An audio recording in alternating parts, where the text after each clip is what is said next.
Оқушылар, отыра қойыңдар. Бүгінгі сабағымызды бастайық. Ең алдымен сабағымызды бастамас бұрын барлығымыз орнымызда тұрамыз. Көңіл күйімізді жақсарту, яғни ынталандыру барысында мына берілген өлең шумақтарын бірге оқимыз. Күннің нұрын алақанға саламын. Күннің нұрын алақанға саламын. Жүрегіме басып ұстай қаламын. Жүрегіме басып ұстай қаламын. Жарық жылы нәзік әрі мейірімді. Жарық жылы мейірімді. Болып кетер сонда дереу жан-жағым. Болып кетер сонда дереу жан-жағым. Қайтадан бір рет. Күннің нұрын алақанға саламын. Күннің нұрын алақанға саламын. Жүрегіме басып ұстай қаламын. Жүрегіме басып ұстай қаламын. Жарық жылы нәзік әрі мейірімді. Жарық әрі мейірімді. Болып кетер сонда дереу жан-жағым. Болып кетер сонда жан-жағым. Жарайсыңдар балалар. Келесі өткенді пысықтау. Балалар, біз алдыңғы сабақта қандай тақырыпты өттік? Әл-Фараби. Жарайсыңдар. Ендеше сол Әл-Фараби атамыз жайында мен сендерге өткенді қайталау үшін квест ойынын алып келдім. Қазір барлығымыз осы жердегі сұрақтарға жауап береміз. Барлығымыз тақтаға қарайық. Бұл жерде бізде кім бейнеленген? Батыр. Дұрыс.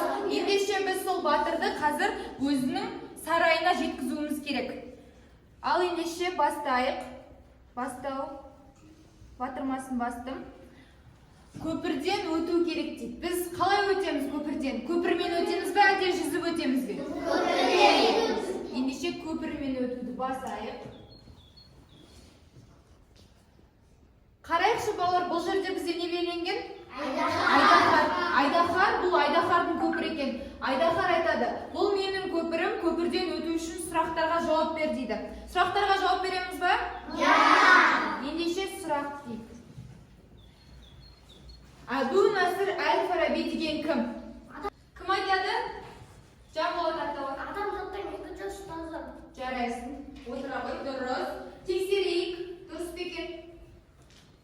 Атақты ғалым ұстаз дейді. Жарайсыңдар, дұрыс екен. Келесі. Бұл жерде қараймыз. Құсқа көмек керек екен. Көмектесеміз бе, әлде өтіп кетеміз бе? Ендеше көмектесейік.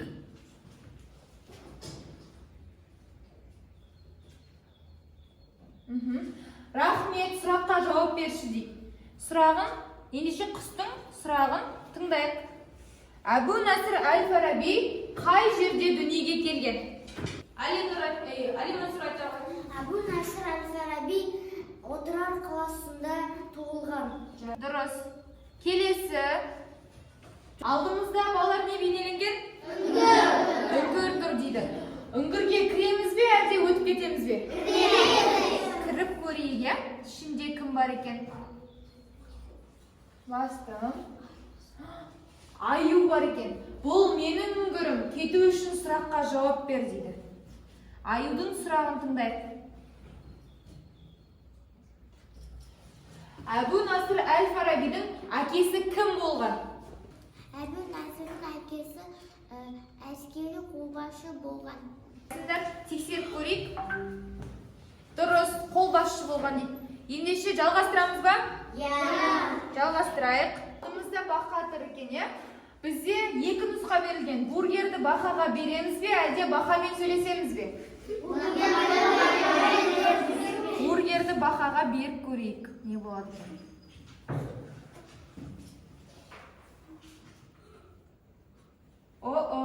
Мен бургер ұнатпаймын дейді. Демек, біз бақамен сөйлесу керек екенбіз, иә?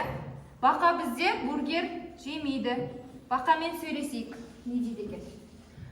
Сәлем, маған көмектесе аласың ба дедік. Я, бірақ менің сұрағыма жауап бер дейді. Ендеше сұрағын тыңдаймыз. Әл-Фараби қай қалаға оқу білім іздеп барды? Ендеше Әли айта ғой. Әбу-Насыр әл-Фараби білім іздеу үшін Бағдат қаласына барған. Енді балалар, біз кімге кездестік? Неге кездестік? Әл-Фарабидің әр ғылым саласы бойынша Осылайша қанша еңбегі бізге жеткен? Әл-Фарабидің 100-ден астам еңбегі бар. Әл-Фараби қандай тілдерді білген? Әл-Фараби араб, парсы тілдерін білген. Сұрақ. Екінші ұстаз атанған кім? Қуаныш айтады. Екінші ұстаз атанған Абу Насыр Әл-Фараби. Жарайсың. Дұрыс. Келесі. Жарайсыңдар. Сендер батырды сарайға жеткіздіңдер. Балалар, ендеше бүгінгі біздің тақырыбымыз Ботай мәдениет деп аталады.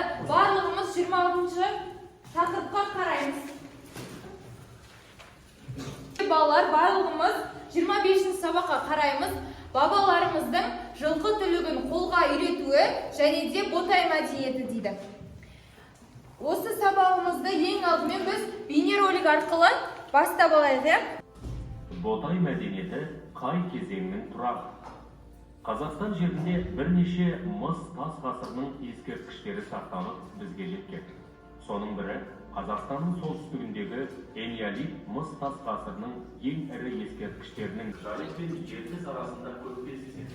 Ал ескерткіштердің тарихта алар орны ерекше.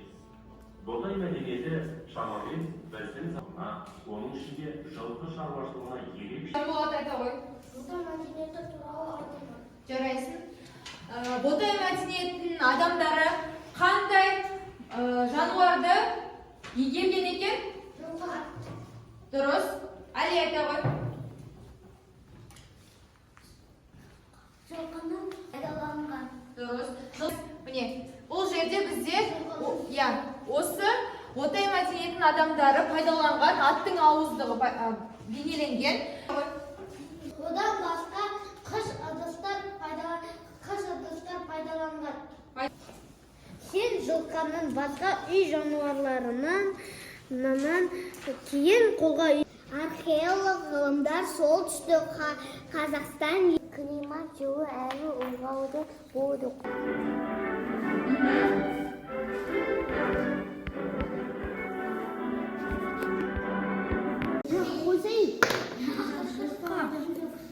Мен қоям ба? Мен қоям. Қыш ыдыстар. Бірінші топ болды. Балалар, екінші топтікін тыңдайық. Бұл деген біз бояққа суреттер қойдық. Мынау аттының ауыздығы. Мынау өзі қыш ыдыстар. Енді Али айтсың, келесің. Мынау қару сайғандар. Дұрыс. Мынау бота Қоныстары. Мынау жылқы. Жарайсыңдар. Дұрыс. Пышақ, балта, қару саймандары. Ботай қоныстары жылқы. Дұрыс. Үшінші топта дұрыс орындапты. Отыра қоямыз. Жарайсыңдар. Енді балалар, бізде келесі жұптық жұмыс. Менің қолымда осындай карточкалар берілген. Яғни бұл жерде көп нүктенің орнына сендер тиісті сөз қою керексіңдер. Яғни сөйлемді дұрыс аяқтаймыз. Мысалы, бірінші Ботай мәдениетінде көп нүкте сүйектері табылған. Ненің сүйектері табылған? Соны жазасыңдар. Екінші, үшінші сұрақта солай осы тақырыпқа байланысты. Жанымыздағы жұмыспен бірге жұмыс жасаймыз. Бірлесіп, тез-тез. Не?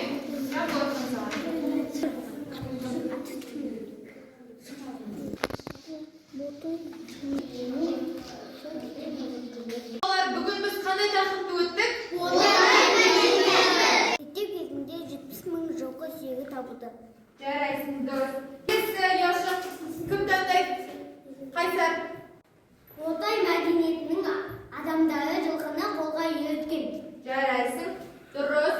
Келесі бізде тақырыпты Али айта ғой. Қай кезең, қай Яшық? Бірінші кезең 10-шы ұяқсы. Солтүстік Қазақстаннан қандай мәдениет табылды? Ботай мәдениетінен қыш ыдыстар, жылқының сүйектері табылған. Дұрыс. Отыра ғой. Барлық сұрақтарды аяқтадық, иә? Енді балалар сабағымызды қорытындыладық деп тақтаға бірінші қатар келіп шыға қойыңдар.